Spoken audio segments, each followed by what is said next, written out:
Oups, je vais baisser ça un peu. Alors, dernière partie de la journée d'aujourd'hui qui était franchement très inspirante, en tout cas pour moi. Je ne sais pas si je peux oser à commencer à créer un petit lexique, mais on va vous inviter à le faire certainement. Mais je vous dis comme ça quelques mots, quelques éléments qui ressortent de la journée qui sont intéressants. Hein. L'interaction humain-données sur la fabrication, l'analyse des données, l'importance de l'expérimentation dans le 4.0, l'expérimentation collective, compétences, compétitivité relationnelle, qui sont des éléments qui ont ressorti, nouveaux modèles d'affaires, vision et surtout partenariat, clients, fournisseurs, État, institutions, syndicats. Alors, ce qu'on veut faire aujourd'hui avec vous pour cette dernière partie, c'est de vous inviter à réfléchir. Donc, vous avez beaucoup nous avez écouté, mais réfléchir, on veut vous entendre aussi. Et pourquoi on veut vous entendre? L'objectif, donc, ça va être sous le mode un petit peu Word Café Interaction, comme on a fait cet avant-midi avec Blandine. L'idée, c'est d'un petit peu, d'avoir un peu, partager vos découvertes, d'amorcer la construction d'un savoir. Pourquoi? Parce qu'on voudrait savoir, nous, chercheurs, qu'est-ce qui vous a le plus étonné? Sarah va vous revenir avec les questions, mais on veut avoir votre impression, votre feedback, ça va nous aider à mieux vous accompagner par la suite. Et vous, pour revenir sur ce que vous avez acquis, votre savoir, de dire, bon, bien, après cette journée-là, qu'est-ce que ça m'a donné concrètement? Alors, ce qu'on va faire, c'est qu'on va vous inviter, donc dans un premier temps, restez à vos tables. On vous a mis des crayons, du papier pour écrire vos idées et on vous a mis du sucre également pour vous garder en vie jusqu'à la fin, donc on espère. Donc, ça va être donc de discuter ensemble. On va demander pour chaque table d'avoir un leader. En fait, c'est une secrétaire, mais on va changer un petit peu le terme, on va le mettre un petit peu plus beau. Un leader qui va prendre en note les réflexions sur le papier que vous avez sur la table. Et cette personne-là, on va lui demander donc de faire un petit peu la synthèse. On va passer tantôt les micros pour avoir la synthèse. On va vous donner donc une question autour de laquelle réfléchir. Une question moins compliquée que donner un sens, une éthique au 4.0. On va vous laisser le temps d'y réfléchir. Donc, 2 questions assez simples. Et par la suite, comme je disais, avec Sarah, on va passer dans la salle pour avoir votre retour. Et par la suite, on va vous demander de poursuivre la réflexion sur une deuxième question, mais on va vous demander de changer de table, d'aller voir les gens autour de vous pour stimuler un peu les échanges, le réseautage et rencontrer des personnes avec qui vous n'avez pas eu l'occasion de discuter encore. Et donc, oui, la prochaine étape par la suite, on a ma collègue Julie qui va retranscrire ce qui va ressortir de vos échanges. On va récupérer les notes à la fin des ateliers, puis on va faire une synthèse et vous l'envoyer par courriel dans les prochains jours. Donc, au moins, on va repartir avec cet élément-là. On va y aller pour la première question. On va avoir 10 minutes. Puis, l'objectif de cette première question-là, c'est de vraiment que vous mettez en lumière ce qui est ressorti d'essentiel, de plus marquant pour vous dans la journée. Donc, c'est très simple. C'est très simple, mais complexe. Alors, j'ai quelqu'un qui va partir.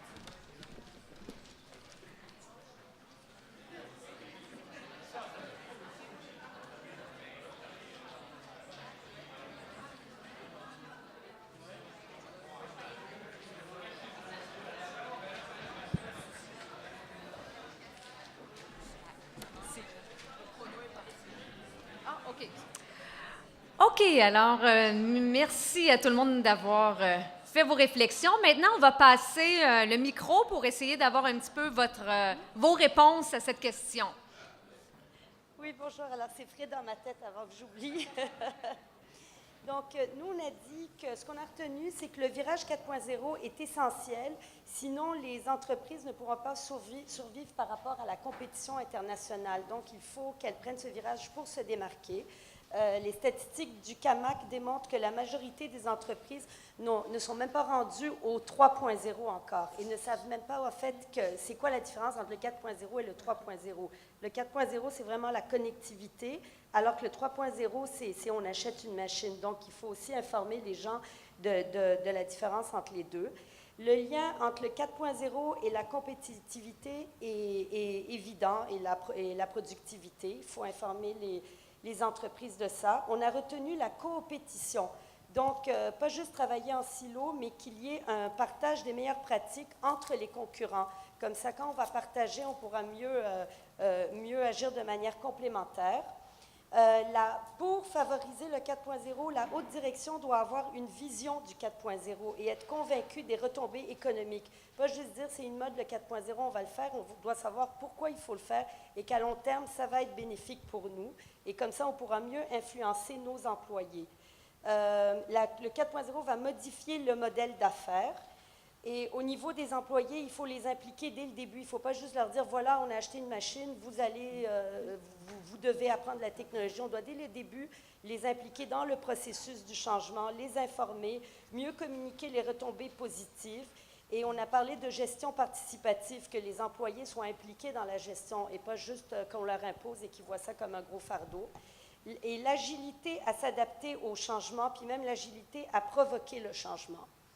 On a parlé chez nous, que les PME ont plus de facilité à être agiles par rapport à des grandes entreprises qui ont des lourdes structures, mais le problème, c'est qu'on a moins de moyens financiers. Donc, aider les PME à passer à travers ce virage 4.0.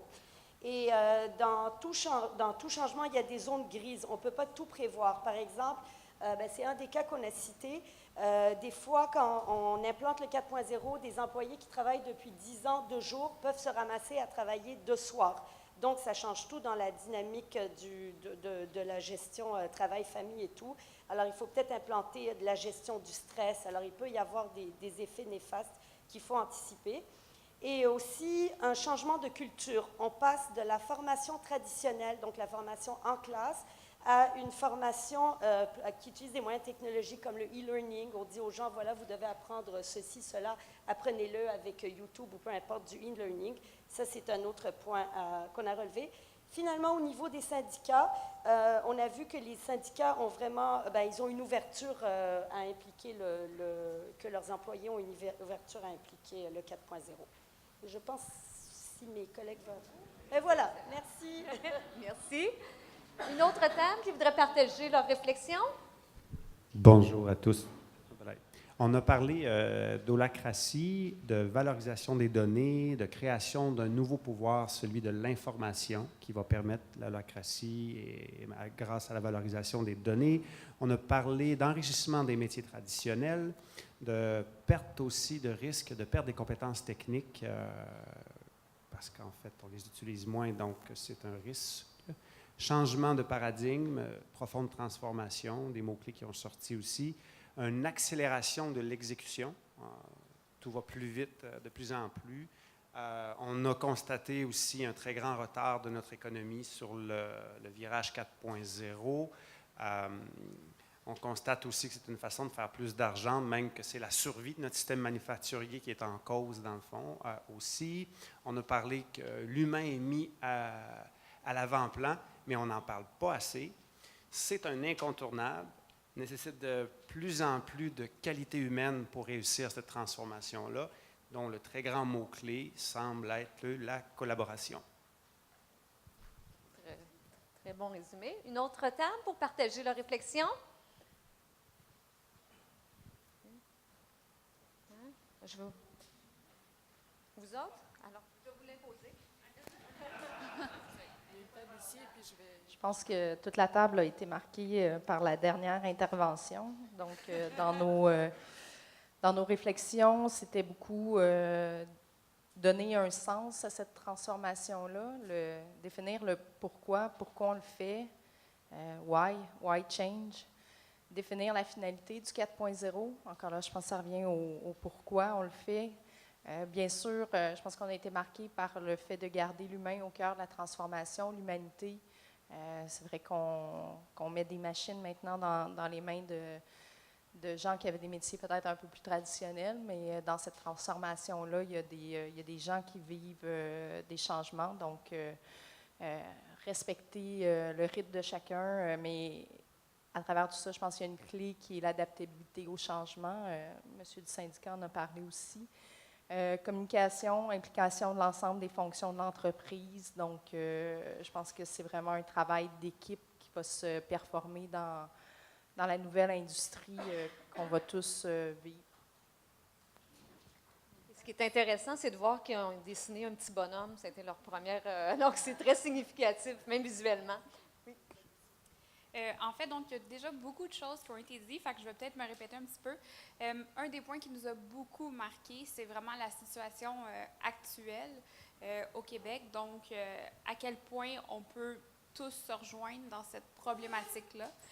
Un autre des points aussi importants qu'on a retenus, c'est d'impliquer les employés rapidement. Donc, quand on veut emmener un changement, d'impliquer autant les employés, le syndicat, avec la gestion. Donc, on parlait tantôt, je pense que c'est Pierre qui parlait de la structure organisationnelle qui est inversée. Donc, c'est quelque chose d'intéressant. C'est la gestion participative. Donc, ça, c'est important. Un autre des points aussi qu'on a retenu avec la dernière conférence, c'est que le fait que les valeurs importantes, donc tout le côté l'humanité qu'on peut retrouver dans les entreprises, bien, on peut quand même le maintenir en s'en allant vers une industrie 4.0.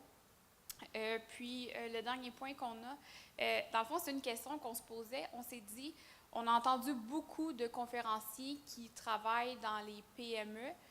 Au niveau de la grande entreprise, comment est-ce qu'on peut emmener ces changements de la même façon? Parce que les structures sont beaucoup plus grandes, il y a beaucoup plus de paliers organisationnels. Donc, comment est-ce qu'on peut emmener ces changements-là puis avoir l'impact souhaité? Ça a été mentionné d'ailleurs, la question de l'agilité des PME qui, à contrario, ont des fois moins de ressources. Donc, je pense que l'idée du partenariat, travaillant entre la grande et la petite entreprise, peut être intéressante. Peut-être une dernière table qui voudrait partager leur réflexion? Vous, qu'est-ce que vous avez trouvé? Alors, travailler avec les syndicats, ça c'est déjà revenu, donc je n'irai pas trop dans les détails. La question des compétences clés chez les GRH dans l'ère du 4.0, comme créateur de sens, mais aussi pour le développement d'un écosystème adapté. Également, un autre point qui est ressorti, pour une personne, la journée d'aujourd'hui lui a permis d'avoir une meilleure compréhension de ce que ça signifiait le 4.0, donc que ça soit un peu moins peut-être philosophique et plus pratique, donc plus vulgarisé. Mais éthique, c'est ça. Également, la question d'une compétence de base qui devra être solide, certainement chez les futurs travailleurs, sont les mathématiques. Ils devront certainement être, peut-être pas tous, mais en bonne partie des bons mathématiciens. Et un dernier aspect qu'on a relevé, c'est la question de la formation comme étant un élément clé pour ce passage au 4.0 et éviter de faire des travailleurs jetables, mais plutôt des travailleurs qui apprennent au fur et à mesure grâce à l'apprentissage, l'identification des talents et des potentiels et l'accompagnement de ces travailleurs dans le temps.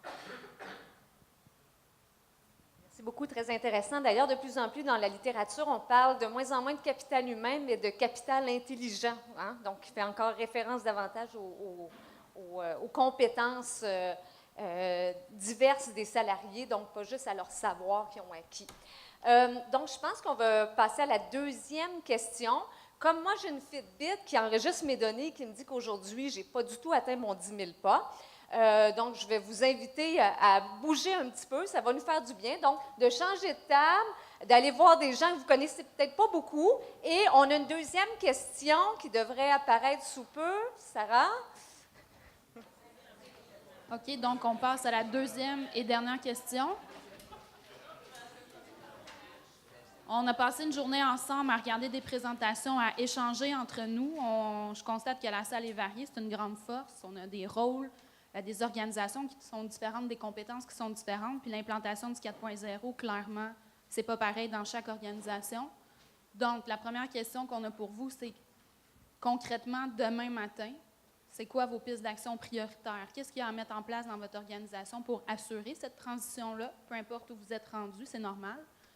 Puis ensuite, pour mettre ça en place, c'est quoi vos besoins? Ça peut être, j'avais un exemple de planification stratégique, mais René Villemur, il a dit que c'était des mots que peut-être c'était pas les bons, là, mais est-ce que c'est de s'asseoir en planification stratégique, réfléchir à son rôle, penser à son style de gestion, revoir le contenu de sa convention collective? Donc, voilà, vous avez 10 minutes. Merci.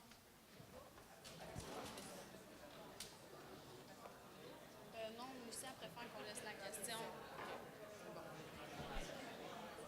OK, alors merci tout le monde. Donc, on va passer aux tables pour avoir vos réflexions sur cette deuxième question.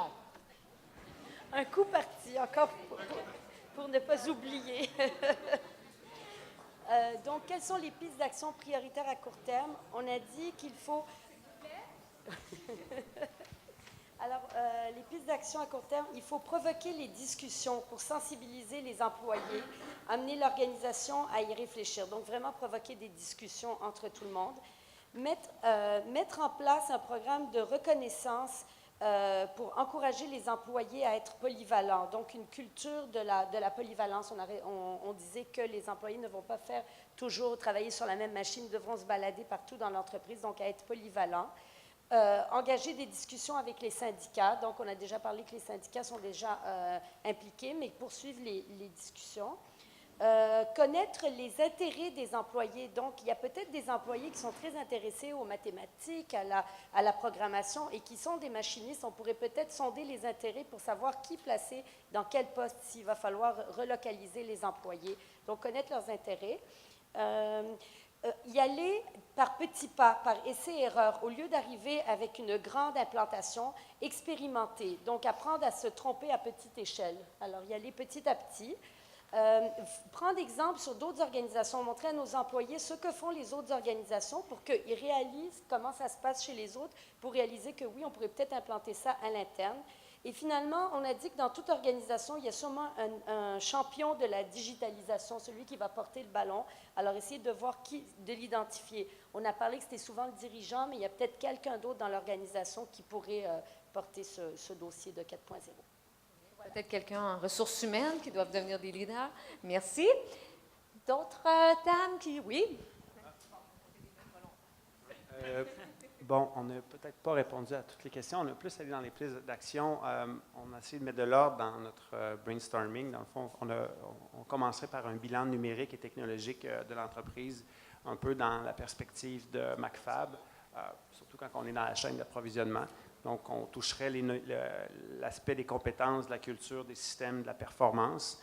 Ce bilan-là nous amènerait aussi dans un positionnement des possibilités, des opportunités d'automatisation et de connectivité sous un angle de force, faiblesse, menace, opportunité. Pourquoi, en fait? C'est parce que ce n'est pas tout qui est automatisable et connectable, tout dépendant du produit, de la finalité du produit. C'est des enjeux là, dans le fond, de type de production, ce qui nous amènerait à définir une certaine raison pour changer aussi. En fait, on l'a pris sur un angle d'un grand processus de gestion de changement, finalement, qui nous amènerait à se doter d'une vision concrète de ce changement-là pour probablement penser à élaborer un plan de 5 ans. C'est sûr qu'une vision sans alliance, ça ne fonctionnerait pas, les notions de parties prenantes et d'identifier les porteurs de projets. Donc, parce qu'on amorcerait justement un grand processus de communication avec les parties prenantes. Mais communiquer sans faire de sens, qui est une des compétences qu'on regarderait, ça peut faire peur aux gens. Ça fait qu'il faut nous aussi comprendre ce qu'on veut communiquer pour le faire, nous étant les gens qui vont participer, pas nécessairement la haute direction. Puis on a commencé à parler d'initiatives comme intégrer le programme MAC. Et on s'est lancé un peu en politique en pensant à lancer une campagne de lobbying sur le plan national. Mais là, on n'avait pas fini nos idées. Excellent, merci. Allô, merci. Nous autres, on s'est rendu compte je me suis rendu compte surtout qu'en déplaçant le monde de table, on s'est rendu compte que les débats sont de plus en plus vifs. Là, on mélange le syndicat avec le côté patronal. Fait que c'est sûr que les débats, ils viennent de plus en plus, pas ardus, mais de plus en plus intéressants. Du côté syndical, on s'avait rendu compte, nous autres, que d'avancer le 4.0 sans que le 3.0 nécessairement était fini, on avait un problème avec ça. On se rend compte que, surtout dans du plancher, que le 3.0, pour nous, c'est pas nécessairement terminé. On a des idées qu'on essaie d'avancer qui ne sont pas finies. On se dit, avant d'aller au 4.0, ça serait intéressant de terminer le 3.0 comme il faut. Par contre, on a un argument du côté patronal qui dit, si on n'embarque pas dans le 4.0, bien, on est déjà en retard sur le reste des marchés. Fait que c'est là que la vision est différente, mais les deux côtés sont très respectueux.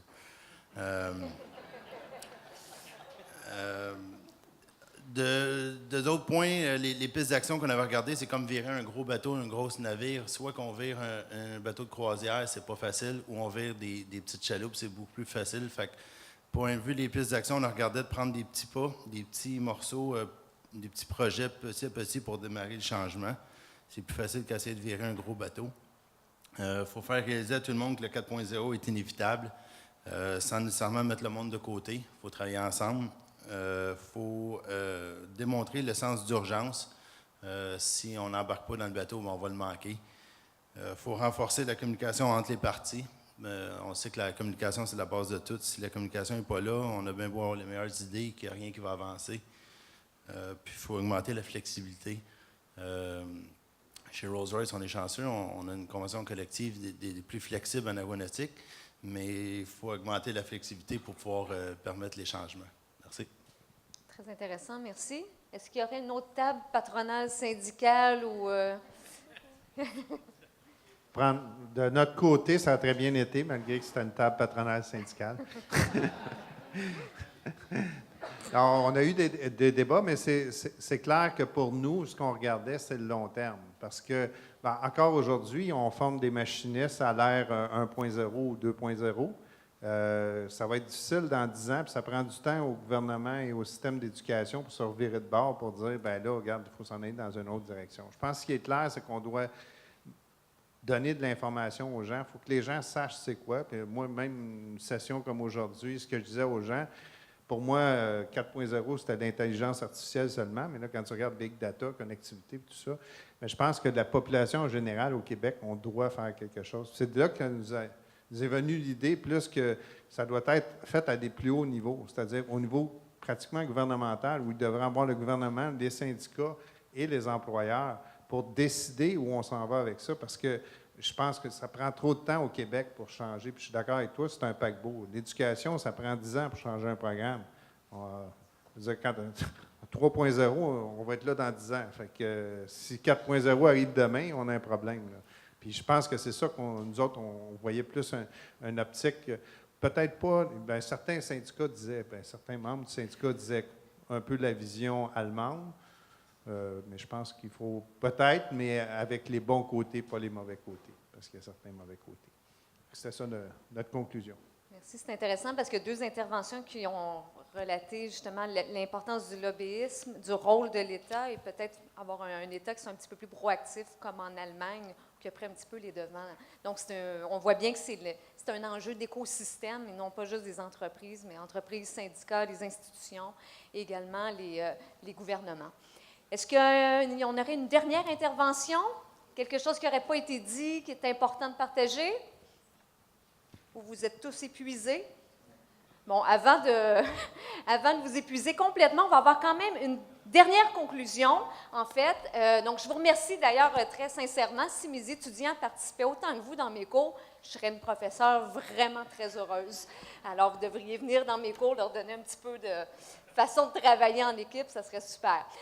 Pour conclure cette journée-là, je vais inviter mes collègues Christian et Nathalie, et on va voir Marie-Josée également qui va venir conclure cette journée-là pour faire une synthèse de nos échanges aujourd'hui.